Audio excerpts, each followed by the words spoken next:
Sachal college Nawabshah में दाख़िल थी उन वक़्त मां सचल कॉलेज नवाबशाह में पढ़ंदो हुउसि।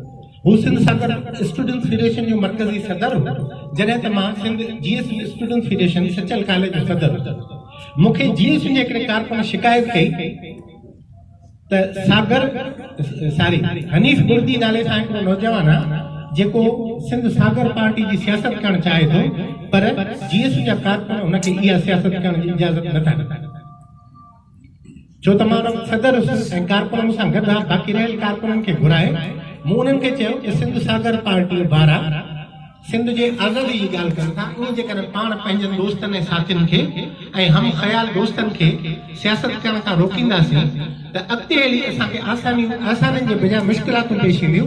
इन करे तव्हां सागर खे पूरी तरह सियासत करण जी माना आज़ादी हुजणु खपे। पोइ मूं सागर खे सॾु करे पाण सां विहारियो, हुन खां क़ौमी गीत ॿुधो ऐं सिंध सागर बाबति कुझु हिन खां ॻाल्हियूं ॿुधियूं।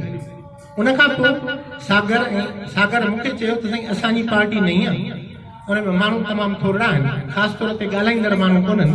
कॾहिं जे कंहिं लेक्चर प्रोग्राम में तव्हांखे सॾियूं त तव्हां ईंदो, मूं चयो मां ज़रूरु ईंदुसि, छो त मां रुगो GS स्टूडेंट फेडरेशन ते न पर सिंध जे अंदरि क़ौमी तहरीक जे तश्कील ते यकीन रखां ऐं मां इहे सिंध सागर वारनि जे मुख़्तलिफ़ प्रोग्रामनि में शिरकत शुरू कई।